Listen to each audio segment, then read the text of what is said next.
என் வாழ்க்கையை பற்றி நீங்கள் யாரும் கவலைப்பட வேண்டாம். யாரும் எதுவும் பேச வேண்டாம். இது இயற்கையை எனக்கு அமைச்சு கொடுத்த வாழ்க்கை. நான் இவங்களை தான் கல்யாணம் பண்ணிக்க போகிறேன்.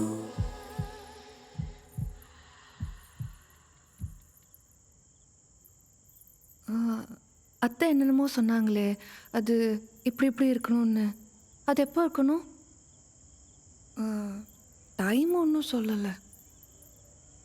அத்தை சொன்னதெல்லாம் நீங்களே பண்ணுவீங்களா, இல்லை நானும் பண்ணணுமா?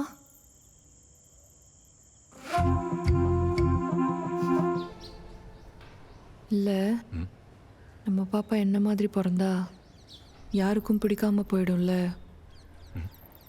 எல்லாரும் திட்டுவாங்க, அடிப்பாங்க. அப்படியெல்லாம் எதுவும் நடக்காது. நீ பார்த்துப்ப இல்லை?